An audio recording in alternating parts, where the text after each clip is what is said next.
What is up, Facebook land? Welcome to another episode of the Two Dates in the Dash podcast.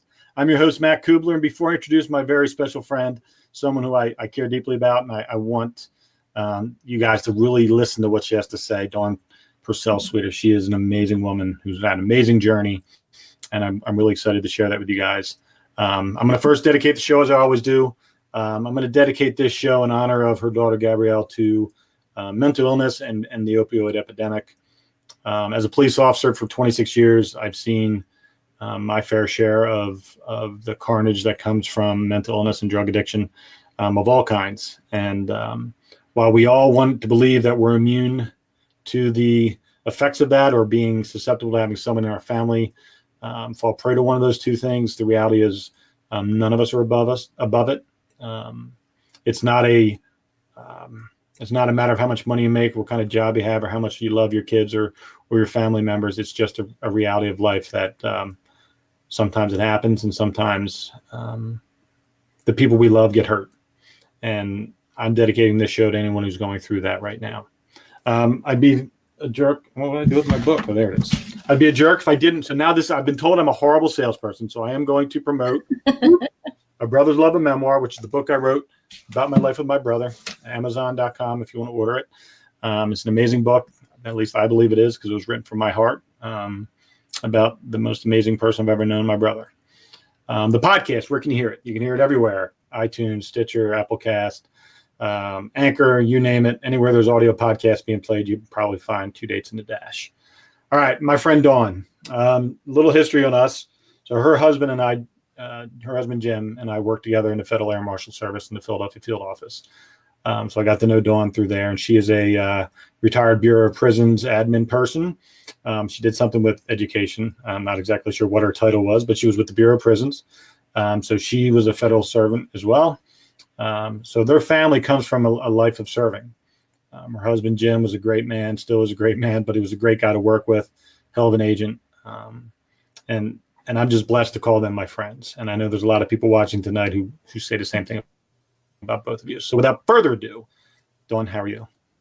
I'm doing well, Matt, and I really appreciate the opportunity for this platform. It's my pleasure. And I simply just want you to be able to share your story, your journey, Gab's story, and just be honest and truthful with the audience so that they can understand and truly grasp the magnitude of what was lived and lost. Right. Absolutely. So you know the show. I asked one question. Because we're dealing mostly with the addiction component and mental health component, I'm going to ask the question a little bit differently than I normally do. So I'm going to ask, who was Gabrielle Sweder? Gabrielle Sweder was one of the most amazing human beings on this planet. Born, her first dash started, or before the dash was May 18th, 1990. And born in Fort Benning, Georgia at Martin Army Hospital.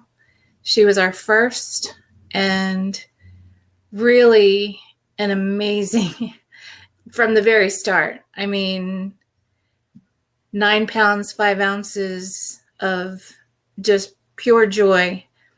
And when you think of kids being really smart and babies advancing really quickly, everybody's kind of like, yeah, I don't believe that. But when I tell you, by 6 months, she was walking and talking, not crawling, walking and talking, and was like this savant. It was just crazy, to the point that when we had Brianna, we thought there was something terribly wrong with her, because all of her milestones hit when they were supposed to. So Brianna talked when she was a year old. She started walking when she was a year old. So we thought definitely something's wrong with Brianna, because Gabrielle was just, off the charts. But then you realize, once they get into school and that kind of thing, everything pretty much levels off. But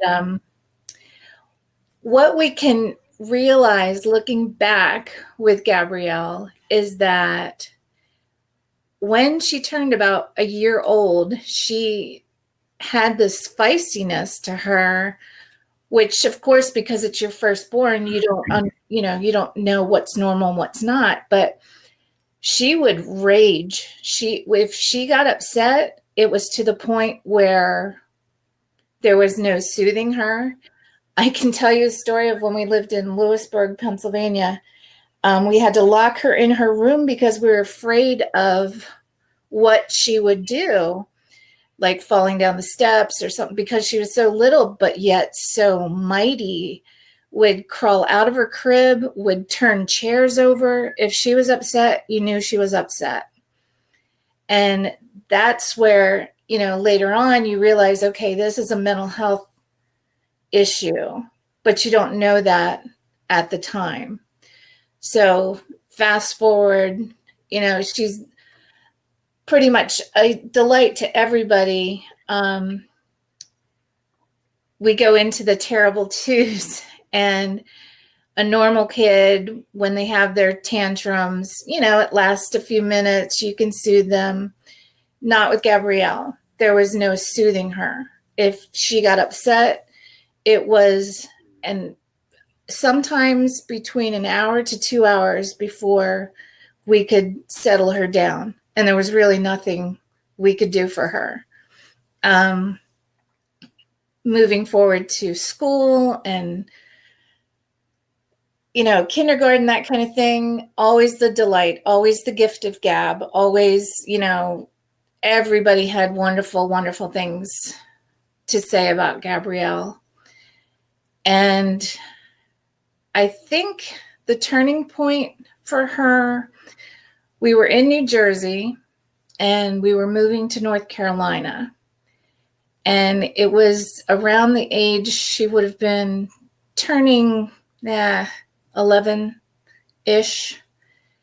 and that middle school kind of thing. And we're moving to a new school where she really doesn't know anybody. And that's where we kind of saw the difference. She started, of course, rebelling. Just really didn't have any interest in anything anymore. What I loved about her in the school setting was she would always find that person that was different, and she would be the one that if you were sitting alone at the lunch table, she would be the one to go over and, make you feel special. And what we found out, in that is that those aren't always the kind of kids that, you hope that your daughter is hanging around with. And what I could say to parents about, we're always real quick to say, it's not my kid, it's the influence of the other kids. And we kind of got slapped in the face with, no, it's my kid. And she is that one who's causing the issues and causing the problems. And what do we do about it? Part of that is this numbness that like you said, we work for the federal prison system. You don't want people to know that, your child is a problem child.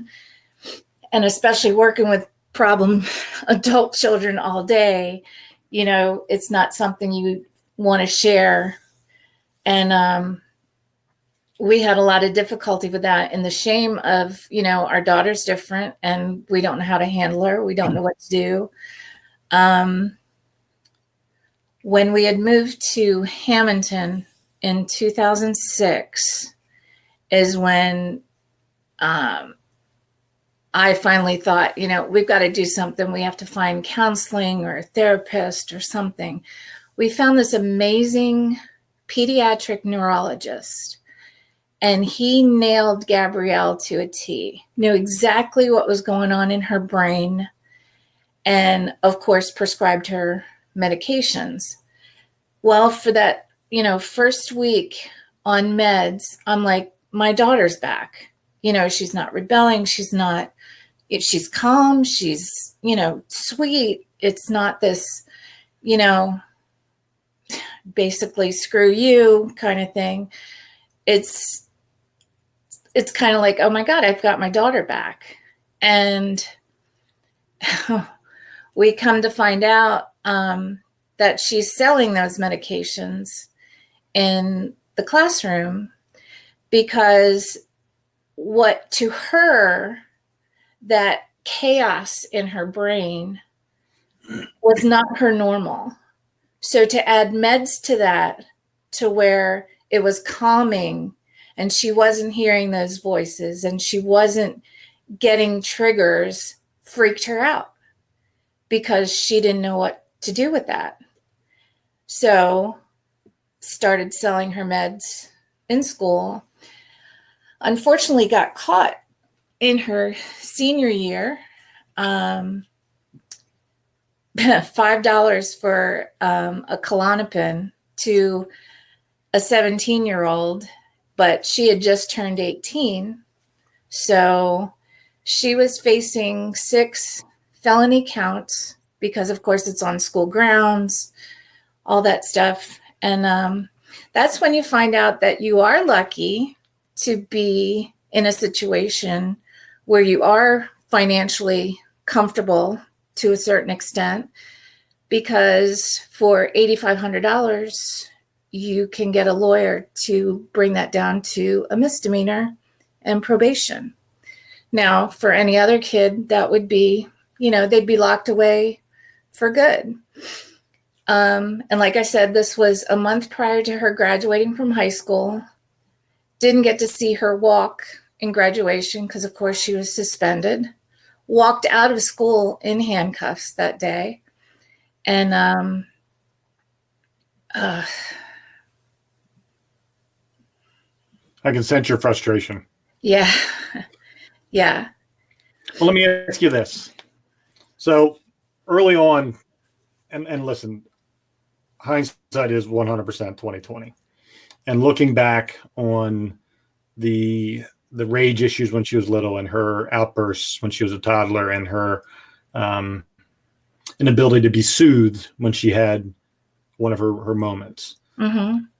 This was all, and the thing I think that people can learn from this, the most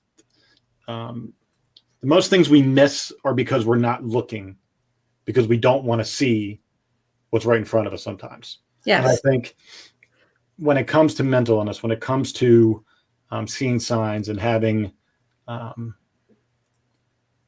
making acknowledgments that there's something wrong and potentially creating a pathway of not having this turn out the way it did for Gabby is something I think somebody can learn from this. Because I think what went on with Gabby is not unique to her. I believe there is probably many kids who had some sort of a mental illness trigger earlier on that then turned into the addiction later on. And I think one thing you said was very poignant. Her normal was chaos in her brain. Mm-hmm. And the lack of chaos scared the shit out of her. Yes. And I think that's an important part to this story, that we don't look at that way. We think that we're creating peace and harmony for you. Why would you not want that? Right. And we're not looking at it from the person who, since they were 1, had chaos going on in their head. She was a great kid, but she had chaos living in her brain. Yes. And I think that's very important. Let's talk about that a little bit more. Let's talk about the chaos. If we can go back and remember some of the things that, some of the bigger moments during her developmental stages as a child that you could point back to now and say, that was definitely a sign. There's that brings me to a thought that we always saw these, I want to say there were 2 Gabbies. There was this, calm and sweet. And then literally you could see her eyes change color and she would rage and freak out. And it was almost numbing because it's like watching this person turn into someone different. And when the episode is over, they look at you like, what's wrong with you? What's the problem? They don't see from their standpoint what just happened. We're looking at, literally a different person, and yet they're not seeing that. And I think for me, and as a parent, the way I coped with it was to not cope with it. And I went to work, and I went to work early, and I came home late. And, working in a prison setting, not a good idea. It's like you should want to be home with your family. But with Gabrielle, her chaos and our chaos was just toxic, completely toxic. So I, shamefully say, rather than trying to deal with it, I ran away from it. And in that, she took that as, we don't love her, we don't support her. And it wasn't anything about that. It was that we're all fundamentally the same, but we all have different quirks and features and flaws. And to not recognize that everybody is different in that. And I couldn't do that because my daughter was supposed to be perfect. She was supposed to do everything that all my other friends' kids were doing. But then when you're faced with, high school, and well, guess what? And I had sent out invitations because this was a big deal. Gabrielle was going to graduate from high school, So it basically sent to everybody in my address book to please come celebrate with us. And then a week prior to the party, had to resend notices saying, we won't be celebrating Gabrielle's, graduation because she won't be graduating. So. Well, one of the things another interesting point, I think there's a fine line. You look at some of the most amazingly talented human beings on the planet. There was a fine line between genius and mental illness. Yes. And I think, with the fact that she was such an early developer with walking and talking and communicating and doing all those things, there was probably just this literally a fraction of a degree one way or the other to where she's, Albert Einstein or Mr. Hyde. Yes. And I think that's something that if you're a parent and you have a child and you're trying to figure out what's going on in your kid's brain, these are all things that as a brave, courageous mom who openly admits that she missed some signs and didn't address some things earlier on, and there's nothing wrong with that. You're one of a million other moms that have been through that same exact process. And it doesn't change anything about the fact that you loved her and she knew that. But the reality is that if we can take our story and help someone else through our mistakes and our journey to see some things that may be right in front of them that they didn't want to address or didn't know that was happening. Right. And we saved a life. And I think for everybody, and this too, especially being a parent, when your gut is telling you something, it's right. It's always right. And I chose to ignore that a lot of the time, not because I didn't love her and I wanted the help for her, but because I didn't know how to do it. I didn't know how to go about any of it, and feeling alone because you didn't want to share your story because you were ashamed, because we are supposed to be in this beautiful neighborhood and, we are supposed to be, better than middle class kind of deal. And so we shouldn't have these issues. And of course, now what I find is that, on every corner, there's an issue. And if somebody tells you that they're not going through it, or, and I sometimes call Facebook fake book, because you see a lot of what people want to project and not what's really going on. And that's why I use Facebook as a platform to share her and to remember her and to make sure people, know that it was not an easy road. And if there's anything I say today that, a mom says, well, you know what, I think maybe I should not work so much and, spend more time. And I think I said that in Gab's eulogy, is that, it's not about giving presents. It's about being present. And I wasn't present. And I can say that, and if I could go back and do it differently, I would. But I'm given, those circumstances, and that's how I dealt with it. So.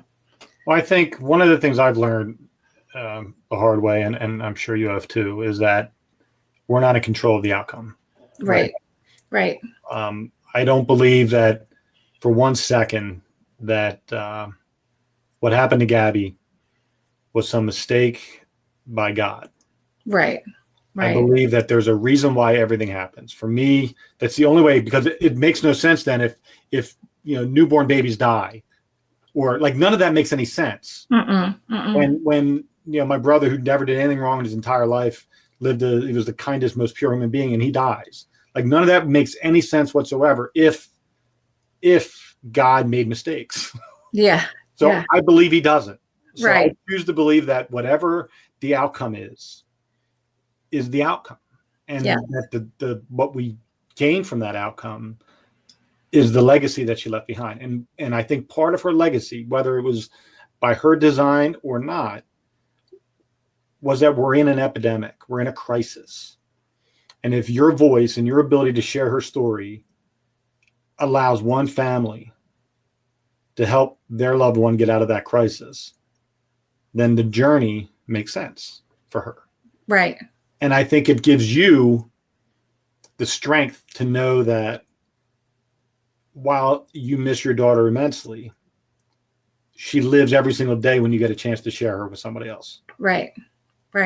That's the only thing that makes any sense for me. I mean, my brother had no friends, and now he's got thousands and thousands of friends because people have read the book and they're watching the podcast and hear me speak. So any chance I can to bring my brother's name up in a conversation, I take it. And I get a sense that that's the same thing with you. Absolutely. And even strangers, perfect strangers.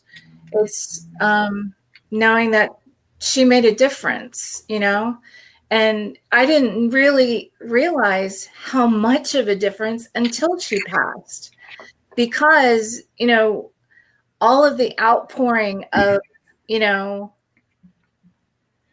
the fact that you're not alone and that you're in this together, and then finding stories where people have it so much worse than you do,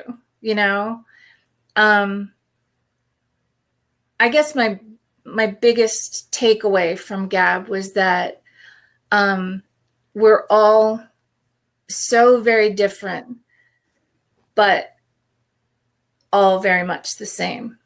And just to treat each other with love and respect.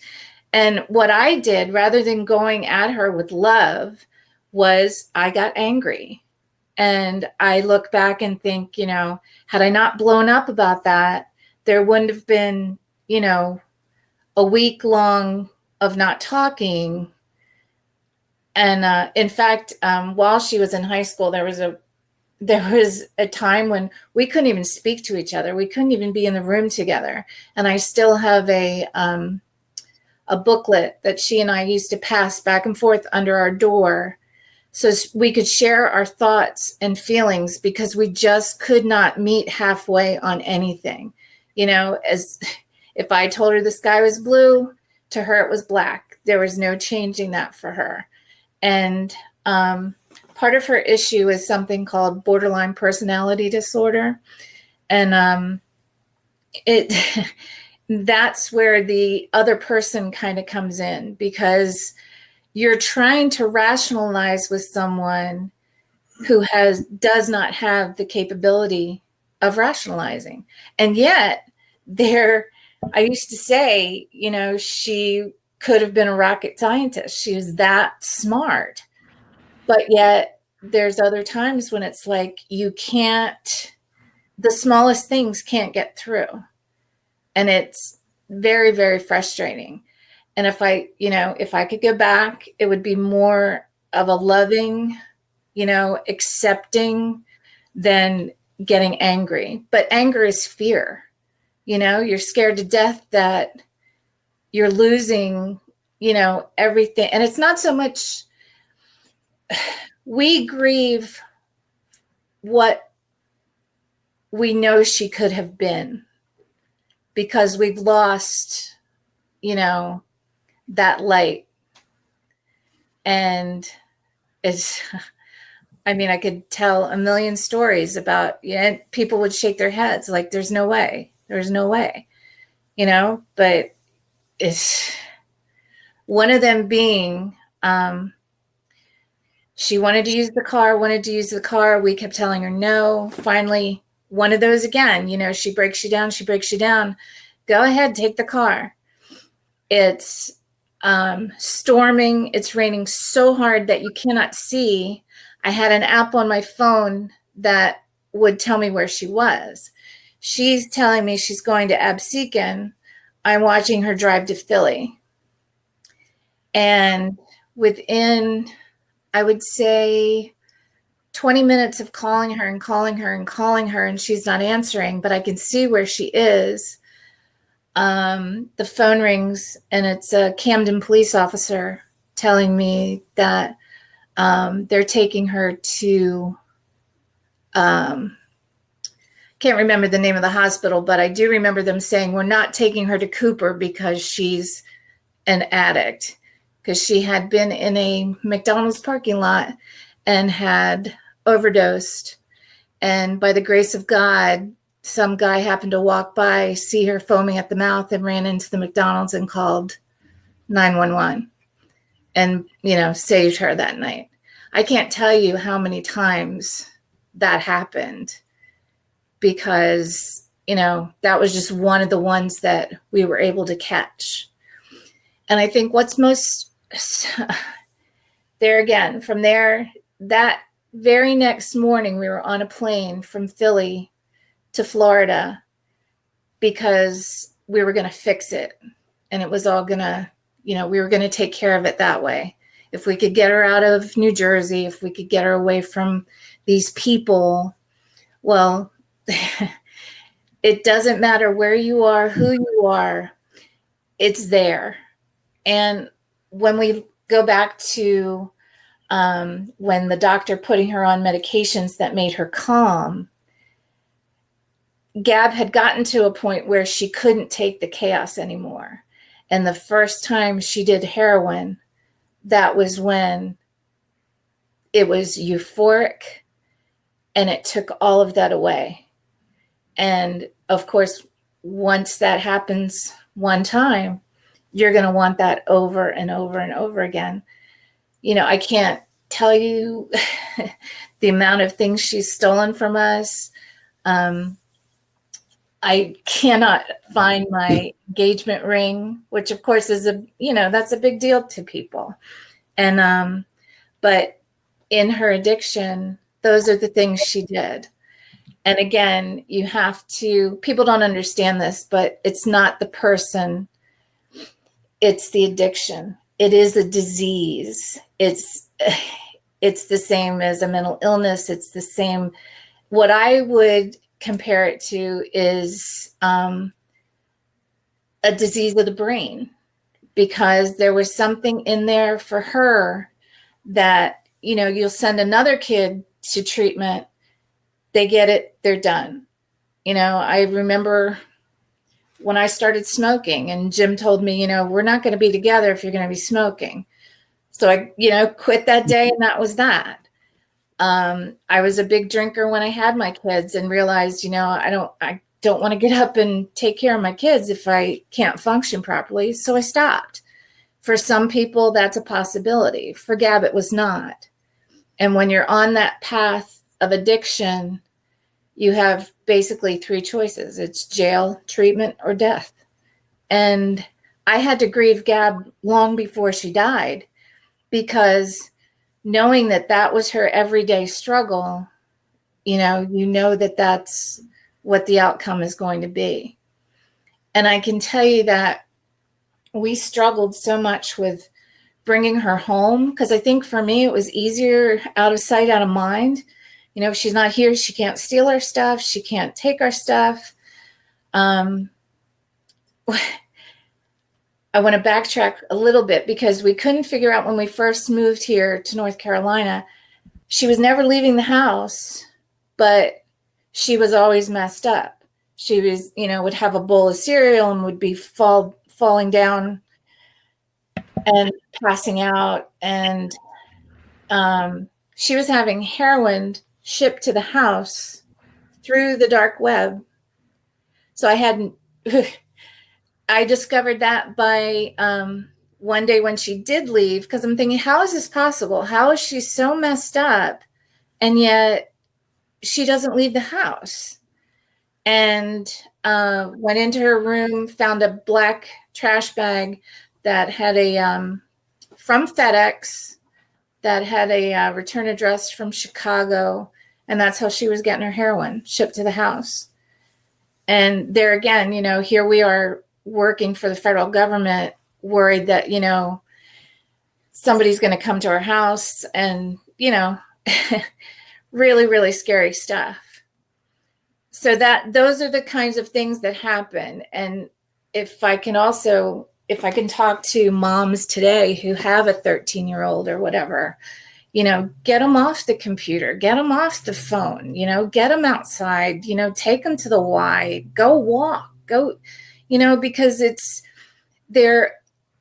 so consuming and, really messes with what's going on with making them who they can be, kind of thing. Now, if someone were to tell me, hey, Dawn, you can get heroin from the black market, I wouldn't have any idea whatsoever how to go about doing that.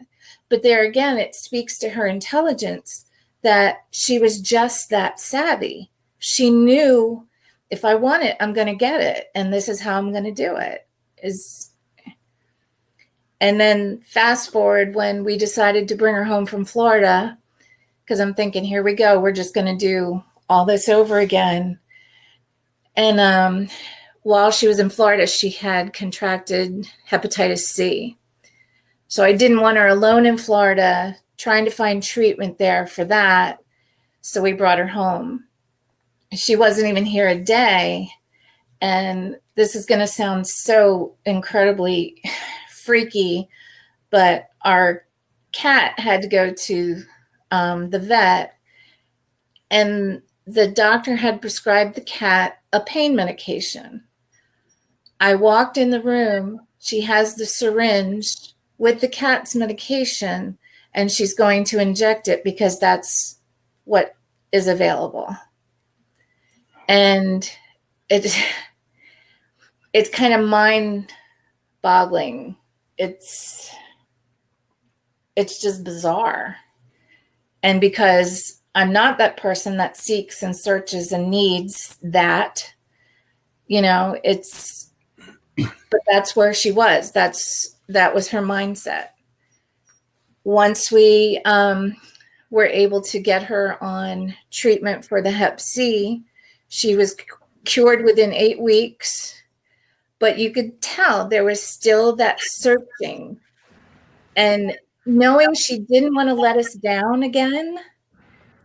But yet, how can I go about it without hurting them, without going and getting heroin?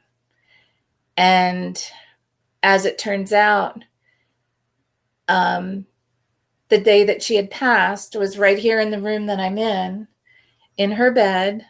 And the first thing Jim and I did was to pull her arms back because we were sure that we would see track marks or a needle. And 6 weeks later, when we got the toxicology back, it was a combination of her prescription medications, which were Xanax, trying to think of the name of the pain med. I can't believe it's not coming to me right now. But of course, it was pain medication, hydrocodone, and a sleep medication. And if you look up Heath Ledger's death, that's exactly the combination that Gab had. Do I think that, she had intended to do that? I don't believe she did. But there again, just because it's not from the streets doesn't mean it's not as deadly. And that's really, I think, the point that I want to make is that Just because a doctor prescribes it doesn't mean it's not as deadly. And that's exactly what killed her. Wow. I didn't know that. Yeah. Yeah. Wow. So one of the things that really jumps out at me is when you said it was a disease, and I, having addiction in my family and having even myself, I know I have an addictive personality, where, I've had some sort of an EEN in my body since I was 9 years old. I started smoking when I was 9, and I may have quit smoking, but I went to chewing, and I went from chewing, I just replaced the EEN with something Yes. Yeah. no different than shooting up with heroin or taking a pill, or Yep. I just replaced it. And so I get that part, and I get the choices.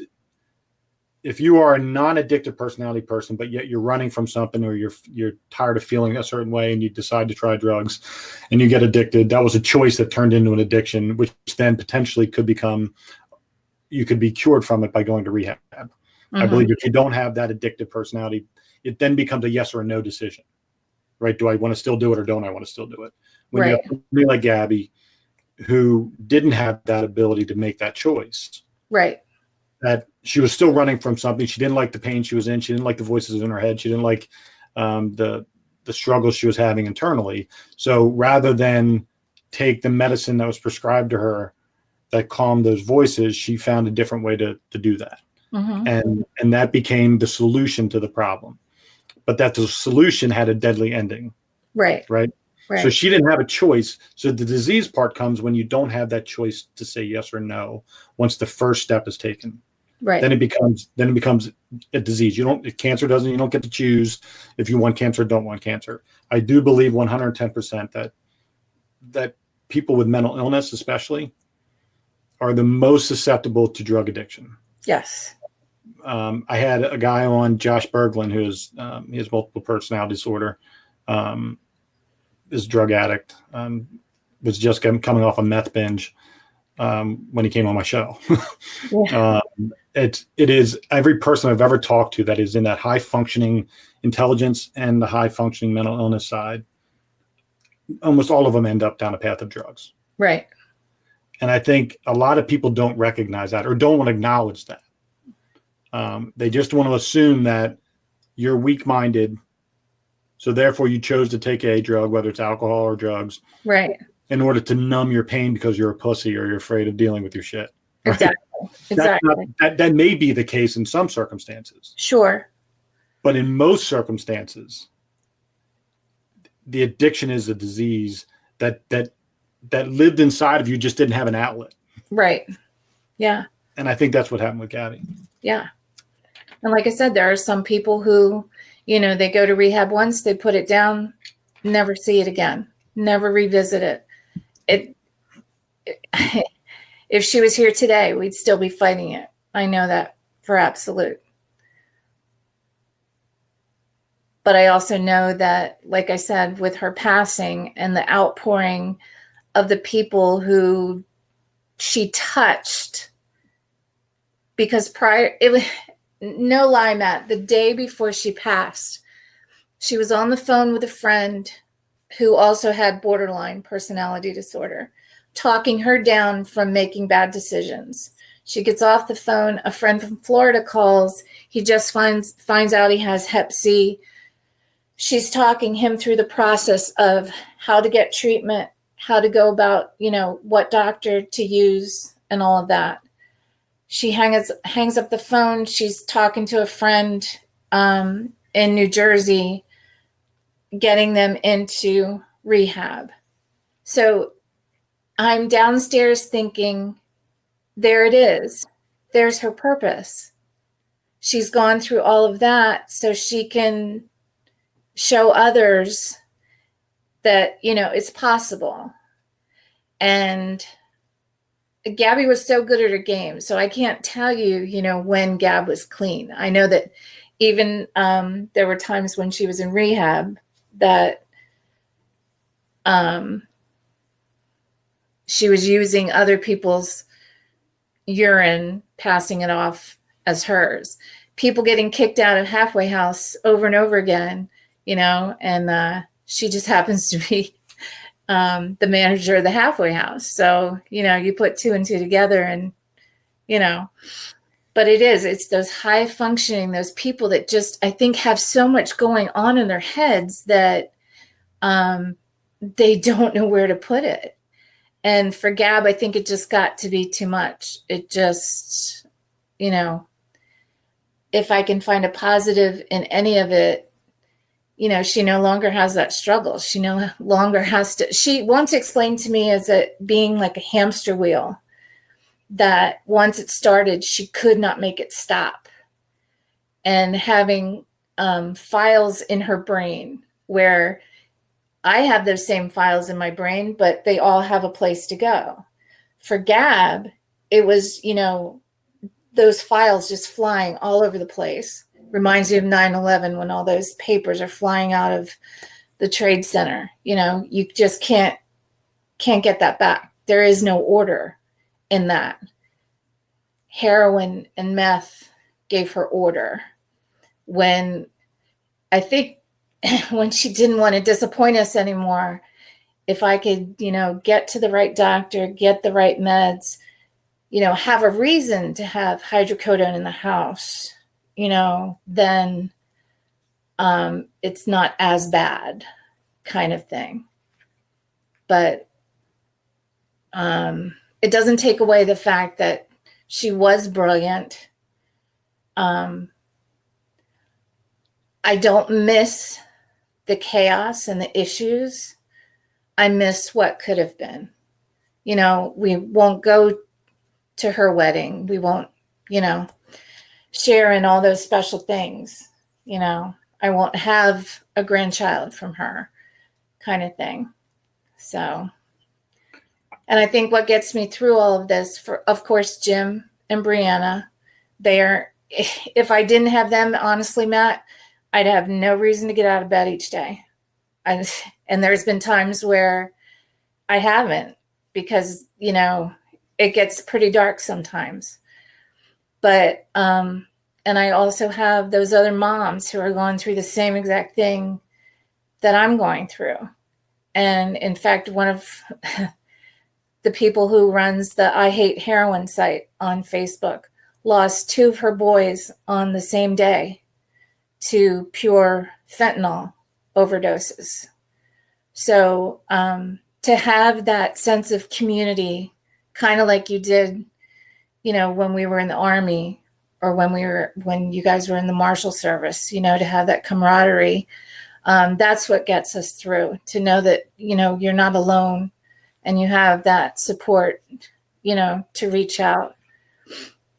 I think, you're very strong and you're very brave and you're a fantastic mom, and your honesty in sharing your shortcomings during those times brings me comfort in knowing that we're all kind of a little bit fucked up and it's okay. And I love the fact that you can look at your daughter, even when you're telling her stories of her addiction and the things she did in order to feed that addiction, there's still a sense of joy and pride in your eye when you talk about the purpose that she had. And I think that's something that I don't think anybody would look at in your situation, that her purpose, while she was going through hell in her brain and trying to find a way to manage that and create calm and chaos in a destructive way. But for her at that moment, it was the only way. Mm-hmm. But somehow she was able to take the example that you and Jim have set as far as being servants and being leaders and being givers of your time to help other people. She still had that in her. And she would always be looking for, when somebody needed help, she was trying to solve their problem, even in the midst of her chaos, in the midst right. of her own inner struggle to find normal that wasn't 1,000 voices going on in her head. And I think that's an amazing part of her journey and an amazing part of the story that you get to share, is that through all of her shit and all of her lying and cheating and stealing and drug use and getting arrested and disappointment, she still found moments in her life through it all to help other people find success or find some level of comfort in their lives. Mm-hmm. And I think that's something that really is strong to hold on to. Yeah. And if I could say one more thing, Matt, is that especially for other siblings in this kind of situation, Brianna took such a back seat in all of this and never once, complained or, really was just one of those kids that went with the flow and didn't deserve any of that. And I give her huge props for being the, amazing individual that she turned into in spite of what she went through as well. So it's a family disease. It, affects everybody and it affects everybody differently. And wouldn't want to do it all over again. I'd take her back in an instant. But I know that she's safe and she's not struggling, and I can't wait to see her again. Amen to that. Yeah. Well, listen, don't go anywhere. We're going to talk more offline. Okay. But everybody, thank you for tuning in. This was, I have a lump in my throat right now, but this was an important episode to share because our country is being held hostage by an opioid epidemic that has so many people to blame, from big pharma to doctors to you name it. There's just so many people to blame in this crisis. But the one thing we can do is we can learn from our mistakes and we can find positive outcomes out of bad situations. And I think what happened with Gabby, while sad and traumatic to the Sweder family, will at one point in time help other families potentially identify a potential crisis before it becomes one, or help a family that's grieving through the same process you went through. So I thank you for that. I thank you for being brave and sharing her story, for sharing your story. Give Big Jim a hug from me. And just hang tight, though. Don't go anywhere. Everybody, thank you. This has been another episode of the 2 Dates in the Dash podcast. I'm your host, Matt Cubbler. Thank you again to Dawn Sweder for being my guest. And for God's sakes, go out and be kind to one another.